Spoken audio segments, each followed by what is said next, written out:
My exhibition, Growing, Going, Gone, was inspired by the abrupt ending of the 100-year-old tropical jungle at the conservatory in Winnipeg's Assiniboine Park. I'm sure many of you have treasured memories of this place too. Many people told me how much this place meant to them and how sad they were when it closed. I used the destruction of this place as a way to address the larger human experiences of grief, sadness, and loss.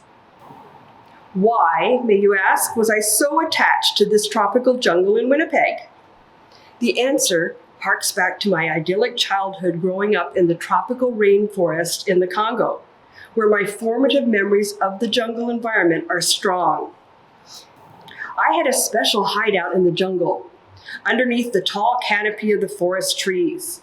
I loved to go there and play and be and think and imagine. I loved the smell of the damp earth and the thin rays of sunlight that filtered through the tree canopy and danced on the forest floor. We grew a small vegetable garden, but were constantly cutting back the jungle. I remember the banana trees and the papaya trees outside our back door. We ate papaya every morning at breakfast. There were large palm trees with spiky, thick trunks, which produced big clusters of palm nuts, from which an orange-red oil was extracted and used in the local cooking. White trumpet flowers hung down from the lush green vines. There was a tree at the end of our sidewalk path leading to the hospital, which contained the most amazing amount of large spiders. As sun set, these spiders and their multitude of webs were cast in silhouette against a brilliant, rich, orange-red, golden sunset. It was both beautiful and absolutely creepy all at once. The sun sets fast in the tropics with little twilight. And once darkness falls at 6 p.m., it's pitch dark. Most days, there was an hour of tropical rainfall, which came down hard and fast. I loved it, especially when it fell on a tin roof. It was so loud, but there was something incredibly soothing about the sound. There were exotic, beautiful, and dangerous animals and insects. I remember being terrified walking home with my mother and little brother from a neighbor's house after dinner, with only a small flashlight to illuminate our way, fearing the leopard that was on the prowl. We flipped over our shoes and boots and tapped them every morning to make sure there were no surprise scorpions inside. We weren't allowed to play under the big mango tree in front of our house because of the danger of poisonous snakes. Mosquitoes carried malaria and dengue fever, so we always slept under netting. It was marvelous living so close to nature, even though there was danger. Unfortunately, my magical childhood was marred by political instability and at times real life-threatening danger. Yet the memories of the jungle made the conservatory an absolutely happy place for me. Once I learned that the conservatory was going to be destroyed, I enacted a daily ritual of bequeathing a form of immortality to these magnificent plants. I sat in this place, I filled sketchbooks, and drew directly onto copper plates in preparation for the inevitable closing. I used to come in first thing in the morning when they opened the doors, and often the staff would let me take a chair into the jungle, and for the first 2 hours, I'd be able to sit in different parts of the jungle before people began arriving. I asked my sons to accompany me to the conservatory on the very last day and last hour to share this place for one last time. It was bitter cold outside on that April day after we left, and they closed the doors forever.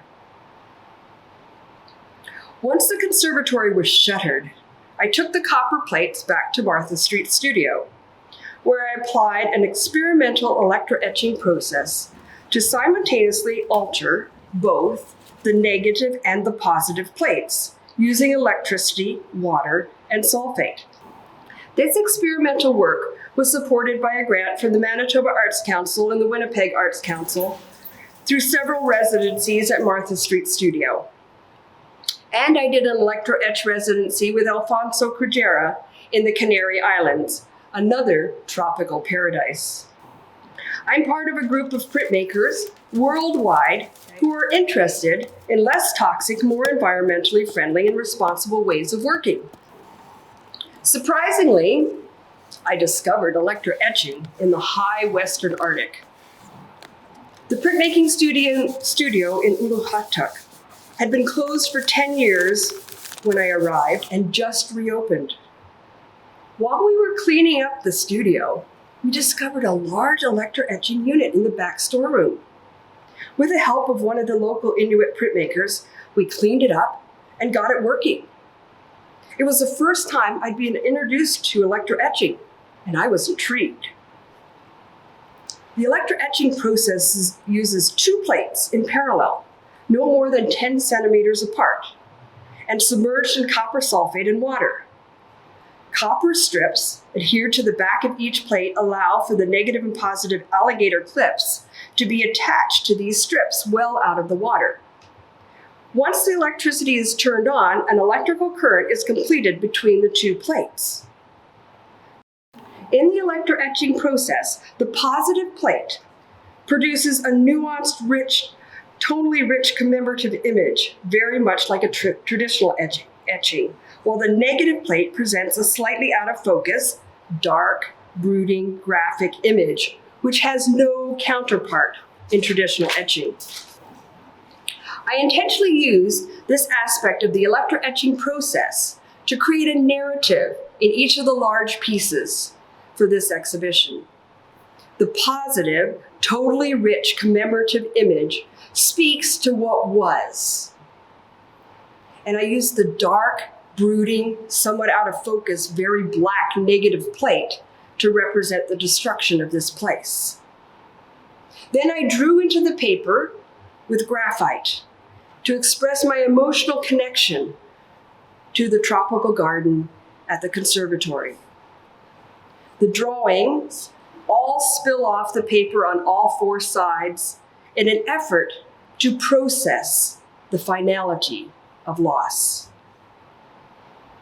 I marked the rag paper, some of them with the life juice of the plants, and integrated yellow and lilac Japanese paper, reflecting the color of bruising. I drew directly onto the prepared copper plates on site in the conservatory and brought those plates back to Martha Street Studio to process after the conservatory closed. I printed many of the images at Martha Street Studio and completed the work from my home studio once the pandemic happened and we were restricted to our houses. In the last days at the conservatory, many people came to say goodbye. People sat down next to me on the bench and shared their stories, memories, and deep connection to this place. People recalled getting engaged in this place, or hosting their wedding there, or just coming to have their wedding pictures taken. Many people had been coming for 3 or 4 generations. One woman who was pregnant had come so she could tell her child about this tropical garden. There were people of all ages who enjoyed this place. Often people would bring their small children, or caregivers would come with elderly or disabled people. People who grew up in tropical places would come, especially in the winter. I used to take my mom there almost every time she came to visit. We both loved plants and gardening, so it was always a great way to connect. During the last weeks, people left sticky notes on the board with their messages of memory and sadness. As the final closing drew near, these notes started to migrate into the jungle, secured gently to the branches and tree trunks.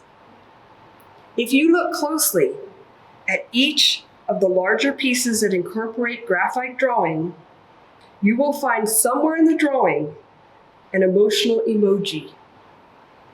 Let me warn you, they're often challenging to find. I sometimes can't even go back and locate the emojis. This work, inspired by the tropical garden at the conservatory, became a way for me to process the larger issues, as I mentioned, of grief, sadness, and loss. Processing these emotions seemed especially appropriate during the pandemic, as we've all suffered tremendous losses and experienced a roller coaster of emotion during this time. In addition, this work became a way to focus my attention on the trees and forests, locally, and the tropical forests, all of which need us to advocate for them. We owe so much to the trees and forests. They keep us alive by taking in the carbon dioxide that we breathe and expelling oxygen, cleaning the air for us. If you think about it, we are closely interconnected and interdependent with the trees around us. I'm so happy that you were able to come, and I appreciate your interest in my work, in my art practice, and my printmaking process.